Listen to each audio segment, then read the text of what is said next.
Hey guys, how's it going? It's Blepnir here with another team review, and today we're going to be looking at a very fun Open Ultra League team featuring TAPU KOKO with the new move Nature's Madness. And I was really surprised by how hard TAPU KOKO hits and how well it did in the lead. It felt like we were winning almost every single lead. And in the back, we have Shadow Swampert, which is surprisingly good in the current meta. I feel like ever since the leagues changed in general, Shadow Swampert and regular Swampert have been very good in the Ultra League, particularly in Ultra League Premier. If you've had that experience or if you disagree, then let me know in the comments down below. But in general, I feel like Swampert has been my MVP, and the pairing of Swampert and Tapu Koko obviously shares a weakness in grass types, particularly Venusaur, which is the most common grass type, but we did not see a lot of grass types at all. I'm sure that grass types really struggle in this meta. I mean, they're around, but they're very rare, thankfully. And so let's see how this team does in action. So first off, we have Tapu Koko into Galarian Weezing, and this is not a great lead for us just because they could have Sludge. It's pretty uncommon for them to have Sludge, honestly, but with Galarian Weezing, nowadays you really don't know what they're going to have. And so what we're going to do is we're going to throw this Thunderbolt, and then we're going to safe swap into our Poliwrath. And you see there, they actually shielded, so that's good for us to get a shield advantage, but they have so much energy here. I'm just praying that they don't have Play Rough, but they do indeed have Play Rough, and that is very painful. They switch into Tentacruel, so this is okay for us. We get off the Scald, and hopefully we'll get a debuff from the Scald. And we're gonna go into our Swampert here, and we should get them low enough to take them out with a Hydro Cannon after they throw their Scald. That might be a little bit ambitious actually, but we're gonna shield up the Scald, and then we're gonna farm up as much as we can, at least, and then we're going to throw this Earthquake, I think. Yeah, we're gonna throw the Earthquake pretty much almost immediately, actually. At least we have a lot of health. We still have our health, folks. We still have our health, and they let the Earthquake go, so it could be worse. Definitely could be worse. And then they have Lantern in the back, so the reason why I wanted to include this battle is just because of how weak this opponent is to Swampert. And this is definitely not the only opponent that we faced that is weak to Swampert. We're just going to full send the Earthquake here, and Swampert seems to be in a pretty good position to pretty much sweep here.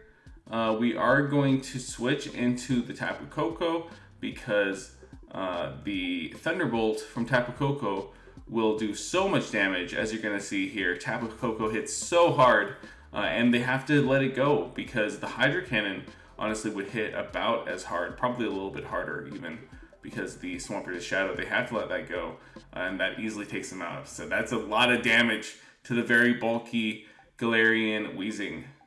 Next up, we have Tapu Koko into Alolan Sandslash, and this is definitely not a good lead, right? Because they have access to Drill Run. So I'm trying to catch a Drill Run here, but of course the opponent shows great patience. They switch to a Skeledirge. This is definitely not the worst thing in the world because they do have to shield up a Scald here.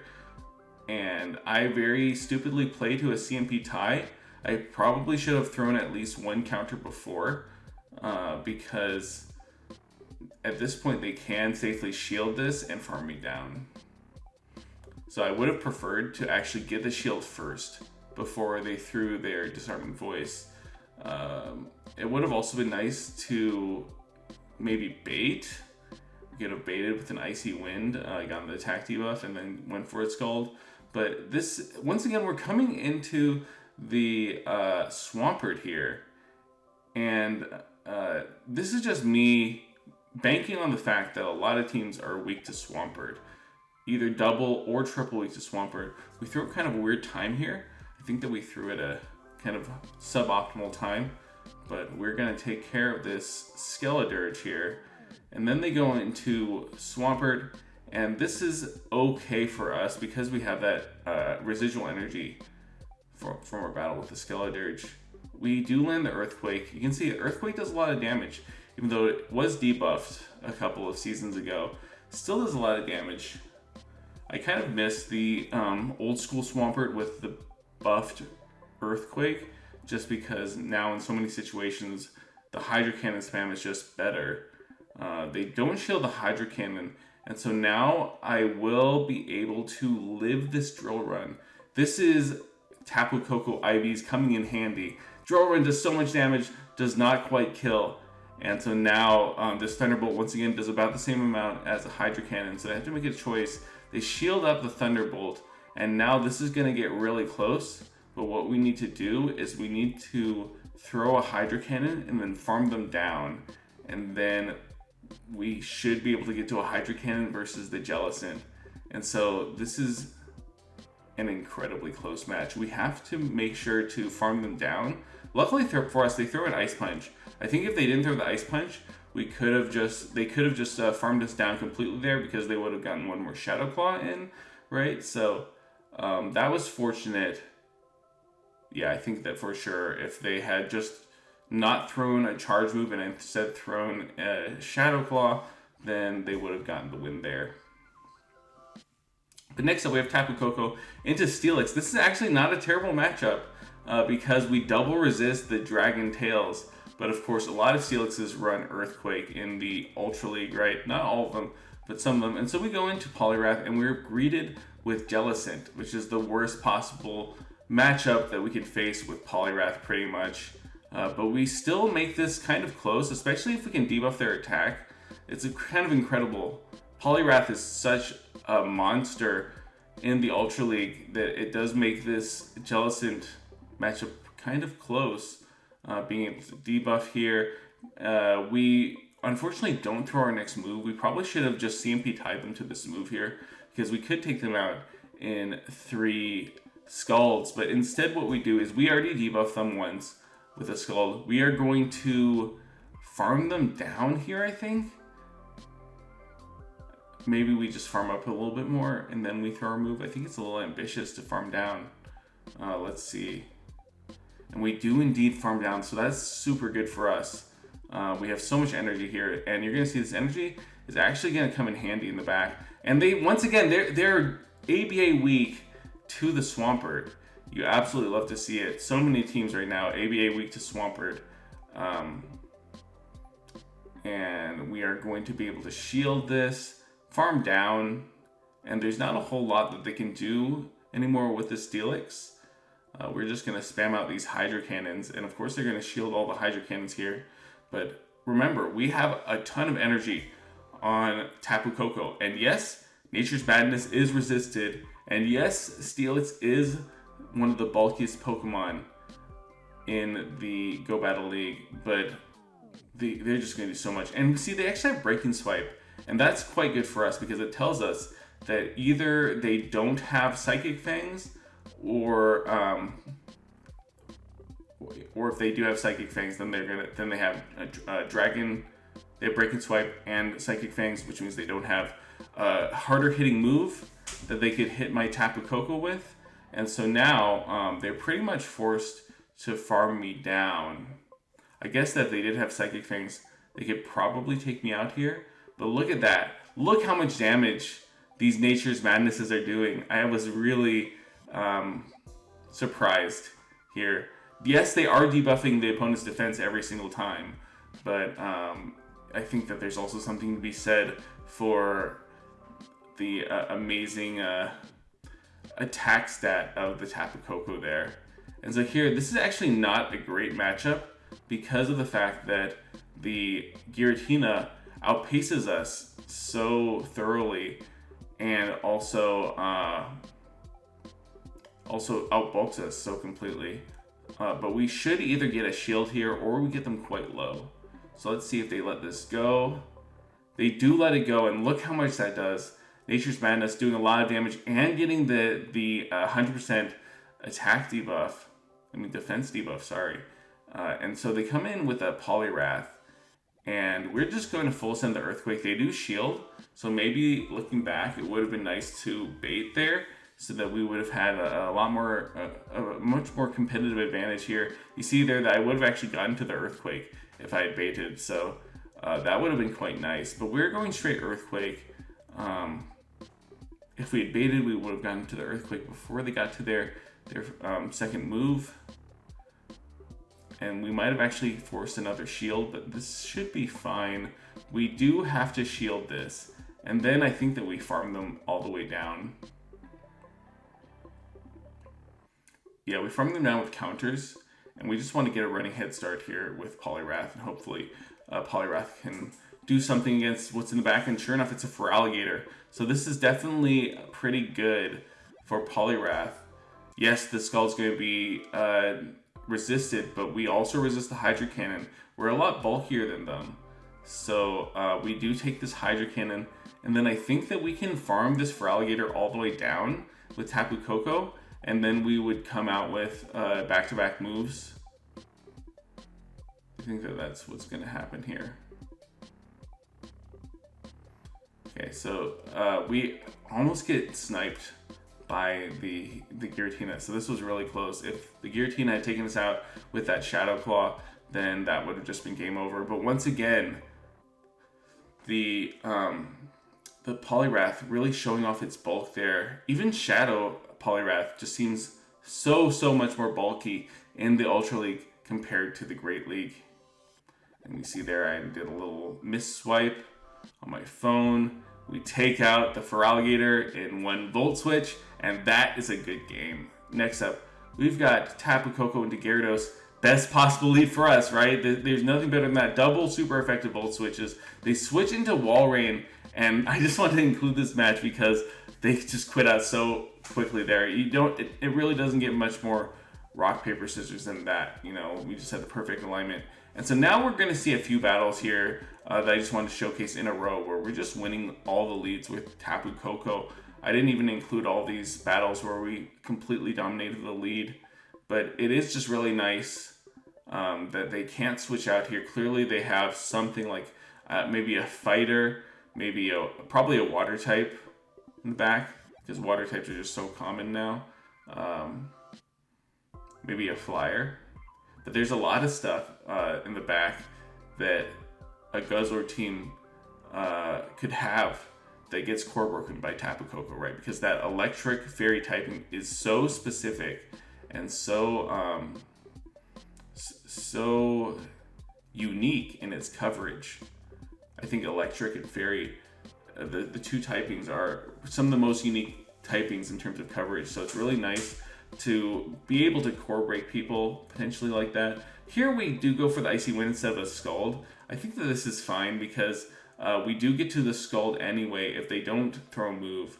So yeah, they do throw a move even a little bit early. I think they definitely could have waited until I got to the Icy Wind to throw their move, but this is fine because we should be able to take them out with the Hydro Cannon.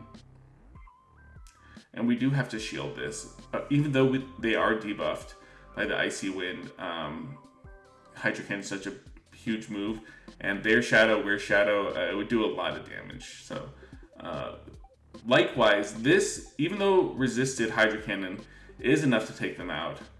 And once again, we have our Swampert in the back against something that Swampert easily beats. This was a little bit of a risky play, but I did recognize that I would get to a Thunderbolt before they were able to farm me down. So I think that that is the safest play, is to just go in there, force them to throw their move. Because of course, if they did not throw their move, then they would have been forced to shield up a Thunderbolt, or they would take too much damage from the Thunderbolt and get farmed down. So they do bait there, but luckily for me, they weren't quite at the next Disarming Voice here. Swampert, once again, showing why it's the spam king. It's the king of spammy moves. Just getting to this Hydro Cannon so quickly. It's probably one of the most dominant Pokemon, I would say, in the open Ultra League meta. In the Ultra League limited metas as well, it's always very good. But here we have one of the best leads we can see. We can see a Jellicent. I mean, I say one of the best leads we can see, but honestly, we do kind of have to shield this if we want to win the lead, and we don't shield. Luckily they surf, but look how much that surf did. That was a very weak move from a very weak Pokemon, and we're just, once again, Tapu Koko can't take a hit. Tapu Koko is so glassy, and we are just kind of all over the place here.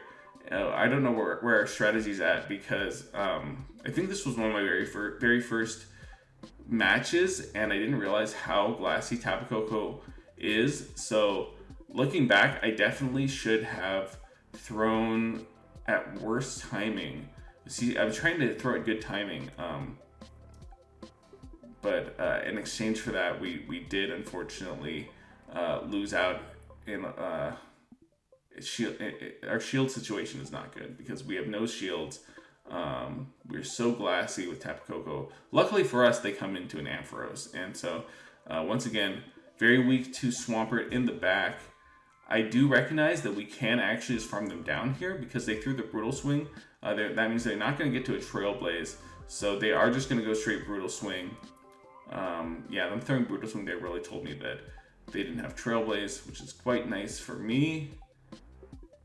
And this Jellicent is going to get taken out by a Hydro Cannon.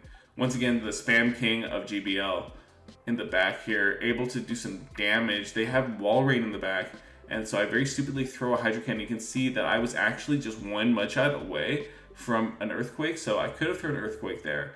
But this is a very safe matchup regardless. Wall Raid is one of the things that Poliwrath loves to see. Absolutely dominates it, even with a shield disadvantage. Yeah, that's a good game. So next up here we have Tapu Koko into Ampharos, and so this is a pretty neutral matchup.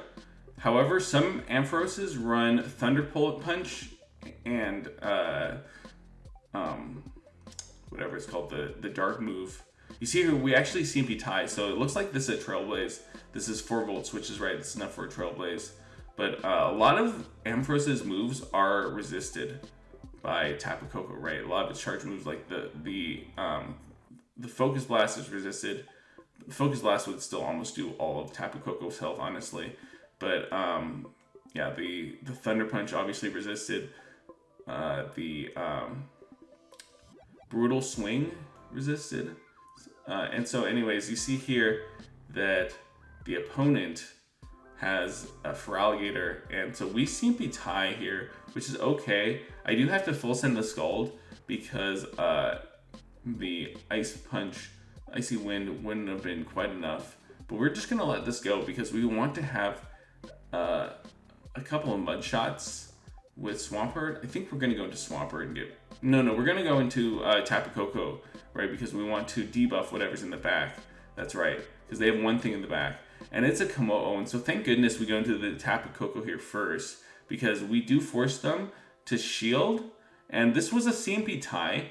I was actually thinking maybe I would live a Dragon Claw here. Once again, I'm always a little bit startled by how glassy the Tapu Koko is. We do not live the Dragon Claw, but the fact that we get to have a shield advantage here should mean that we can just win by throwing straight Earthquakes, because we should outpace them to 3 Earthquakes before we should outpace them to 2 Earthquakes before they reach 3 Dragon Claws, and they would need 3 Dragon Claws to take us out. So they do actually just call that I was baiting there, and of course I'm never gonna bait there because that's their win con, is calling that I was gonna bait. So yeah, it made sense for them to no shield because they're hoping that I would bait. But honestly, they could have just potentially shielded and swapped after throwing one more Dragon Claw. And so I think that that's in general something that people have to remember to do, is to like look at the end game, and they definitely had a win con there in the end game if they're able to stall and catch one of my Earthquakes. But regardless, that is a good game. That was a really fun stream, honestly, with the Tapu Koko. One of my favorite Pokemon in the Ultra League, pretty much overnight. I just finally got my Tapu Koko for Ultra League last night, powered it up, and I really recommend it. I really recommend getting a bulky one. As you could see in my battles, the bulk really helped out Tapu Koko in a few situations. But with that, let me know if you guys have Tapu Koko. Let me know if you've used it in the Ultra League, in the comments down below, or in the Master League for that matter. And with that, I'll see you next time.